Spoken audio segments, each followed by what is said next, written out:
Ready. All right, welcome to Pixel by Netsters weekly event. This is Ahmad Moradi. Good morning, everyone. Thank you for joining us. We obviously always try to assist our colleagues in different sets of communications. Today, we are going to continue with Dr. Luis Flores, a respected international authority that needs no further introduction. He is going to cover part 3 section of his lecture. Continuation of our process is going to be about the strategic information. So without any further ado, Dr. Flores, please, the podium is yours. Okay, thank you very much. Well, everybody, good morning, good afternoon, or good night, depending on what part of the world you are. Again, I'm very happy to do this because I love to talk to people that is interested in strategic planning. It's been my life, and I've enjoyed and I keep on enjoying it. Just a couple of reminders. This is a presentation that I did in the last international conference of the Association of Strategic Planning that took place here in Chicago. And it's 3 parts, and we've done 1 and 2. We're going to finish today. Before going into today's part, I just wanted to, remind you a few things that hopefully you will keep in mind forever as long as you're in strategic planning. And I firmly believe that strategic planning needs a tremendous change. I think we have said many times that the focus of the industry has been in producing a plan, leaving alone the employees and everybody else behind. The thesis now is no. We need to do something else. We need to incorporate these people and take them through a process, through a thinking and learning process, in such a way that they can do the strategic plan themselves, and then they become part of themselves as well. We have been talking about a few things, and I want to emphasize things that you should keep in mind because it's critical for business. We have to be aware that the industry is fragmented. There's not a unifying concept. It's evolving, it's diverse, and there are no checks and balances. Anybody can say that they know strategic planning, and if you read a book, you can impress other people, but strategic planning goes way behind that. We know about tribalism, synergy, and all that kind of stuff. We also talk about how this project was born of the interest of a company to get their people thinking strategically, and they know about me because I was a professor and I'm a professor, and my issue was how to help people think strategically, and it was a tremendous effort. And suddenly the process has been evolving. The last slide that we saw was the information challenge. To deal with collective people in an organization, we have to understand how they think and how the organization thinks also. Organizations learn by themselves. They are a different system with processes and structures and all that kind of stuff. And there were a couple of challenges. One was the information challenge. Information challenge started to explain how individuals actually absorb knowledge. And we say that there's a hard reality, and that hard reality can be perceived by individuals based on facts and information. But we also make assumptions, and we have our own beliefs. And our own beliefs and our assumptions contaminate the facts, and we make inference from that. In other words, we see things, we have our own ideas, we merge and we make inferences. Inferences are estimations of reality. And your inferences can get you all the way to accurate reality, or can get you all the way to distorted reality. And there's a gap there. And when we're doing strategic planning, we have to reduce that gap. We have to eliminate that gap. That's basically the idea. And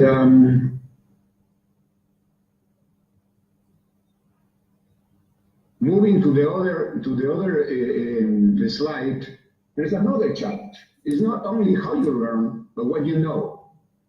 And let's take this easy step by step, Individuals think that they know what they know, and they know what they don't know. In other words, this is what I know, and this is what my limitations are. But that's what the individuals believe, and that's not necessarily the truth. The truth is different. This truth, it breaks down what individuals think they know into what they really know and the assumptions I believe that they have. And what they do not know probably is true.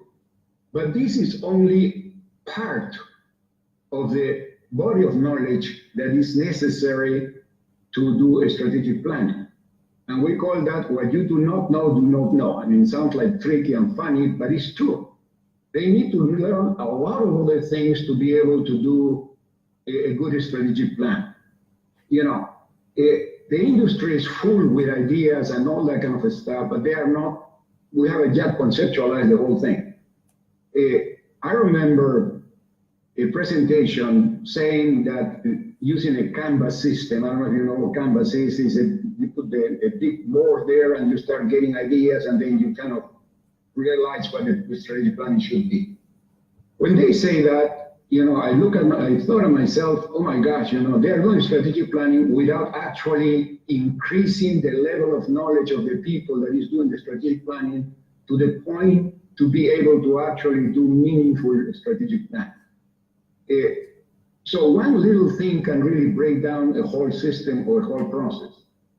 And for this thing, now we know what we need to know here, what we know, what we don't know, and what we need to know. Well, how do we solve the problem? Well, you have what you know, and you have what you need to know, but this one has also problems because there are pieces that are knowable. There are things that you can estimate, you can project, you can kind of figure out what they are going to develop. But there are others that are unknowable. So we solve the problem by learning everything that we need to know before we do the strategic plan and live with uncertainty and of the unknowable, but we do flexibility. In other words, we use a scenario planning, we use a variety of tricks to make sure that we can handle the things that we do not know, that we cannot know actually. Well, moving along,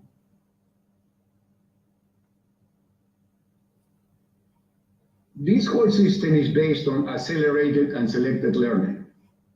And how do we learn? There are 4 steps in the learning process. We have information acquisition, when we get the information. Then we go to the perception process. And here, as you can imagine, we start distorting reality. And then we do evaluation and implementation of the information that we have received. And then we make decisions and actions. Fine, very clear, right? But the problem is that we're not alone.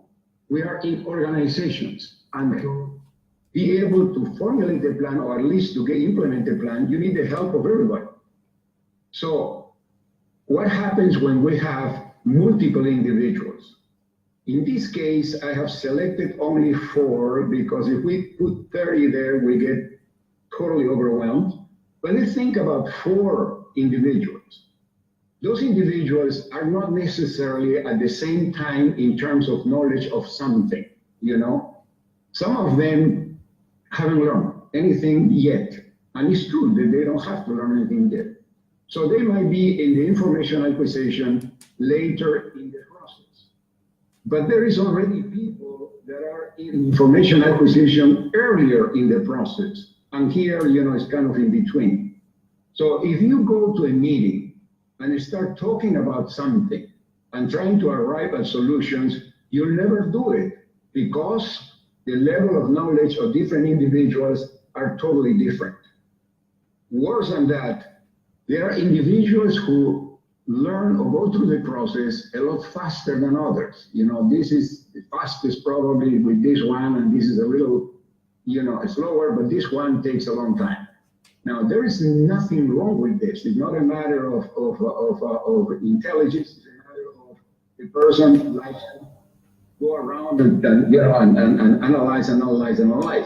But the issue is that doing strategy with these four people is very difficult if you don't have them at the same time. And this slide shows you what we need to do.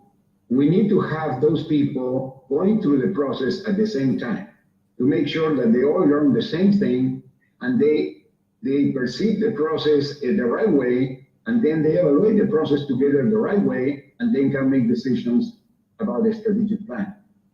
So the methodology helps individuals to go to a learning process that is very well organized. They don't realize that all these things they don't see. The people see that, okay, we're going to do this and we're going to do that, we're going to do that, but the concept behind it is the synchronized way in which they learn the things that they need to do. The strategy is organize information, compress the learning time, do the simultaneous learning, share this learning to make sure that they all see the same thing and common understanding of the outcome. And how do we do this? This is a concept that is called mindset development. And mindset development, obviously, is the development of a common mindset. Do we want all the managers in a company to have exactly the same mindset for everything? The answer is an absolute no. But they have to have the main concepts, directions, and major strategies very much in their mindset. So this tries to get that mindset into the entire company. But it's not the mindset for everything, it's the mindset for the things they really have to agree on and be very, very committed to those particular things. And how do I achieve this? I have broken this into three different pieces. One is planning framing, the second is information platform, and the third is a strategic plan. This is telling you very clearly that you cannot do a strategic plan without having an informational platform and without having a framing to your plans. Now, what is planning framing? Planning framing is to identify the part of the industry, or the part of the thinking, or the part of anything that you are allowed to do to have for your strategic plan. Strategic planning, when you have a lot of people involved, it's not really the planning itself. It's a suggested plan for the CEO. Now, the CEO and board members participate in this, so they kind of, in the process, model it or soften it or challenge it as they go through the process. So the estimated plan is usually, if it is well framed, will be exactly what the board of directors and the president would like to do. All you're doing is helping them to think, and at the same time, you are providing your own ideas and connecting all the minds to have a common strategic plan. Well, let's stop in framing for a little while. Framing means searching. Searching means what is there that is going to frame the thing, and this is identified, discovered by conversations with the people that can kill the strategic plan or can support the strategic plan. So you look for values, you look for parameters, you look for strong ideas that people have. So I had a wonderful example that I did when I was working with Honeywell. The division was in Freeport in Illinois. I don't know if you know what Freeport is, but it's a nice small city in the middle of nowhere. And this was an engineering scientific company, and everybody was talking about why do we live here when 30 miles east of here there is the high-tech corridor of Chicago, and Motorola is there, and all those kinds of people is there. And so let's move. Our kids will have better schools and all that kind of stuff. Well, talking to the CEO, I already talked to a lot of people. I said to him, well, John, or whatever his name is, people is talking about these things. What do you think about this? And he looked at me and said, Luis, we have been in this city for 100 years, I guess, or 50 years, I don't remember. We donate to the school, we donate to the college. We actually created the college. And, you know, if we leave, this city dies. As long as I'm here, we're not going to leave this town. So that kind of stuff tells you, don't fool around with this, you know. And that was, I helped also the CEO to put the parameters up in the screen. And one of the parameters is, we're not moving from here for these reasons. Then discussions about it are totally killed, and we can go into something else. And they have been talking about this for hours and hours and hours and days and days and days. You got to claim it. So that is what a frame is. All the different things that cannot be touched and that you can move only within the limits that they have provided for you. In companies, they don't know that. They just keep on talking about it, But with this methodology, you have to be precise. So you search, you discover, you articulate, and you test. You know, I was testing the CEO. I was saying, how strong is this? You know, and one of the more interesting, parameters are the financial parameters. I go and talk to the CEOs, and they say, Luis, when I tell them I need your parameters and I start explaining what I want, they said, okay, my parameter is 15% growth, or 15%, excuse me, profitability. And I said, are you sure? Yes, I'm sure, that's my stuff, my stuff. And I said, what about if we get 20, you know? And then boom, you know, they go back. So really, that is a minimum, but it's not necessarily the parameter. And the fine thing here is incorporating into the message that the CEO gives at the beginning of the strategy session. An informational platform is also extremely important because you have to make a strategy based on things that are going to come, what time is going to bring, the sources of the changes. And again, here I have the issue of exploring. I don't work with the higher level, but I work with a senior level, trying to do the informational platform. What are the major driving forces of this industry? Where are they going? What are going to be the consequence of this? And what is what we want to do given the fact that this is what it's going to be? The groups of people go and do the same thing. You know, they explore, they define, they predict, they compare, and they aspire. And of course, I help them all. And when you have this, you know, all the things that are going to happen, clarity, trends, distortions in the industry, opportunities in the industry, it's only then that you are ready to do strategic planning. And strategic planning, you know what it is, basically. Most people know is analysis, is understanding that what is happening. We arrive at consensus, we arrive at commitment, and then we decide what the strategic planning is. The big difference is that this is done by the people in the company, and most of the time, the strategic plans are done by people from the outside, or done by the planning department, and I think that is a tremendous error. Well, moving along, this is done in what is called strategic retreats. And if you want to know more about it, there's an article that I wrote in Training and Development, the year 2000, which explains all that kind of stuff. I'm going to go over that in the core of the idea, but not in every part of it.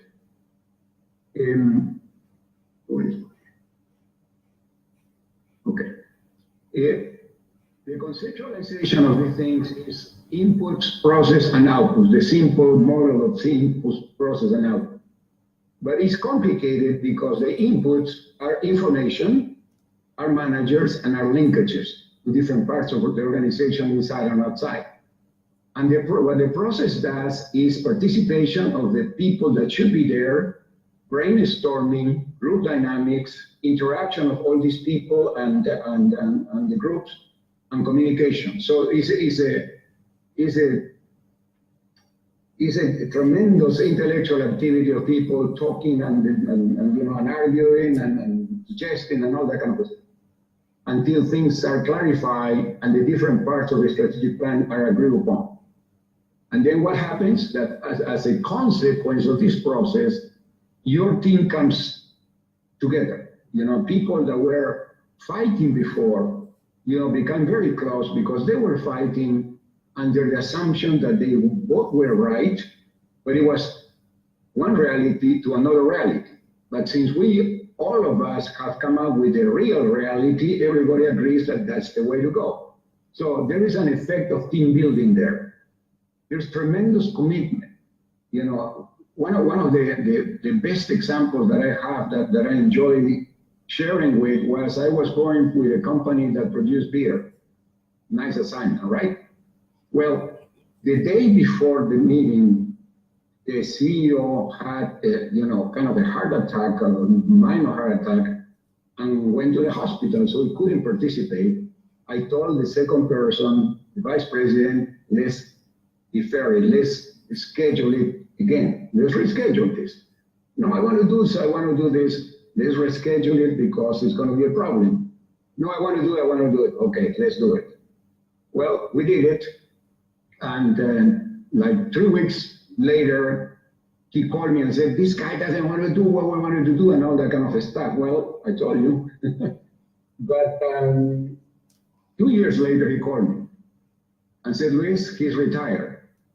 And now, guess what? I'm going to do exactly the plan that we did with you 2 years before. So the amount of commitment that is generated is really, really very strong. Moving along, what happens in these meetings? There are two dimensions. One is the dimension of human behavior, and the other is the dimension of technical knowledge of what a strategic plan is. They're here listed. I don't know if I need to go through each one of them, but encourage participation, monitor interpersonal conflicts, manage intellectual level. This is very important. You cannot let the people think at the level that they think normally. So you have to be there constantly, challenging what they're talking about and making them see an angle that they hadn't seen before. Then there's team stimulation and clarification of ideas, facing the dynamic of so on and so forth, monitor discussion and facilitate the achievement and closure of expectation, making sure that a strategic plan is made. What most people don't know, and facilitators don't know, that's why I'm scared of facilitators, is that there are technical activities too. You have to clarify the role of the meeting, you have to clarify methodologies and expectations, terminologies, conflicting interpretations, relevance of strategic thinking, methodology for problem solving, methodology for strategy making, and assuring the quality and completeness of the input. So it's not that 20 people gets together in a room and say, well, let's talk about strategic planning. No, there's a lot of technical stuff that has to happen for a strategic plan to come up powerful and with commitment and all that kind of stuff. What do you need to do that? I mean, there's a lot of stuff that you need to do, and I'm going to go over it in kind of quick. Customized information is extremely important. We talk about that a little bit. Rigorous analysis, not just, yes, my opinion is this, no, why? Give me your data, give me your teamwork, challenge thinking, discussion, communication, resolution, and all that stuff, goes and modifies the way strategic planning is made. Now, if we're talking about large company, then you have more work to do because top management has their own strategization. And then if there are business groups, usually companies do that for the business groups too, you know?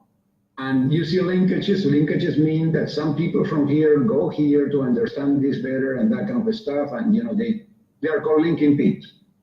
And if you have a strategic business units, you have more here. And if you have, you know, operating units, you have more here.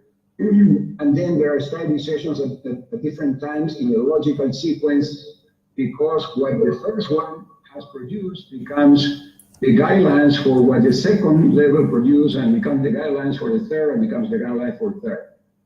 And it's kind of in a different way that you fight your way into the strategy and then clean the plan, very clean plans to the second level, and you clean it here too, and give it to the third level, and you clean it too, and give it to the fourth level, and then it comes back up in revisions until you have the strategic plan of the company. Now, this is only if you're a big company. If you're a smaller company, things are a lot easier. And, you know, I don't believe that managers on purpose do bad things, you know. They do bad things because things are not clear. So if you think about this green arrow as the company direction, and these yellow arrows as the manager's directions, you will see that people is doing kind of what they need to do. What this process does is start getting them co-aligned. You know, if the company is small, in 1 year you're co-aligned. In the second, if you're big, then perhaps not, until everybody is pushing in the right direction. And that's the way companies should work. Thank you, Dr. Flores. Really important for our colleagues to understand that strategic planning requires vision, mission, goals, and objectives. They have to build matters into their timelines based on their corporate culture, diversity, global presence. We have experienced some of this with some of our clients where they are present in 34 countries. And they have to bring the diversity and the compliance together to create that kind of benefit as an organization where the representatives and everybody else is in different parts of the world. So that even makes it more challenging, where we instruct and advise colleagues or businesses to utilize technologies like ours to be able to bring people together, collaborate, reduce carbon footprint, improve productivity, as we are doing a similar project right now between, for instance, Canada and Peru. Back to you, Mr. Okay. A couple of the slides. Strategic planning should not have as a benefit only a strategic plan. I have identified a variety of outcomes that need to come out of strategic planning. And we won't have, you know, the time to discuss in detail each one of them because time is running us. But please keep this in mind, because when you are going to do a strategic planning, you have to have very clear that this is what you're looking for. There is benefit from management professionals. Strategic planning should get management thinking out of the box, consensus, shared mental maps, a strong sense of purpose, shared management focus, big commitment, self-confidence, and enthusiasm. But that's not enough. The organization gets, you know, benefits also. Strategies, people learn, understand things more, priorities are more clear, coordination is stronger, synergy is better, change is easier, and implementation is more effective. But it also creates things for the board. You know, sometimes boards are just people that go there and make decisions and people at the bottom, so they don't know anything.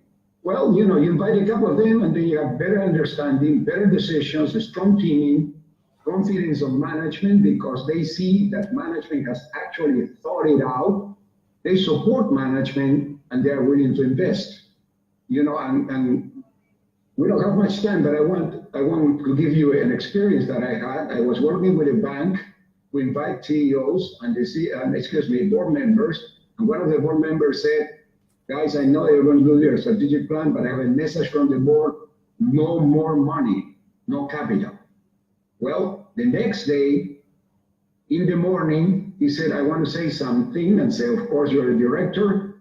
Guys, that message that came from the board, forget about it, because I know what you're doing now. I want to support you, and I'm going to go back and try to get the board to give me money. And if the board doesn't give me money, I'll put the money myself. So this is the level of conviction that they come out with, you know, when they go into that. And the final thing is that remember that effective processes is not just, again, having a strategic plan that is tailor-made. It's management-driven. The consultants or the head of strategic planning cannot drive the process. Management has. It's a learning experience. It's milestone-based. Milestone means that when you do something in strategic planning, people have to see it that is really an achievement. And it can be easy and enjoyable with minimum risk and flexible and adaptable. So the thing is that the strategic planning is a great event in a company. It's not, you know, just doing a planning which everybody is against. It's something that can change the direction of the company. And finally, I would like to ask you to remember that the strategic planning industry is fragmented, it's evolving, it's diverse, it's tribal, there are no checks and balances, there's a lot of secrecy, and many of them do not get you where you should get when you do a strategic plan. And I think I'm out of time, right? Thank you, Dr. Flores. Thank you so much for your time. Thank you for the educational session. We'd love to have you for future sessions as usual. And please, for those of you who have questions, again, please forward it to us. We want to thank you for the viewers that they have been able to watch the sessions. We will prepare a compilation of part 1, part 2, part 3, and update that into one session, so to speak, for those who like to receive a longer presentation and lecture. And for this, we want to thank you, and stay tuned next week for our presentation about something that we started a few years ago called ICPT, Interactive Cost Per Time, and we're going to be presenting that to our audience. Have a great week, and I'll see you soon. Ciao. Bye-bye.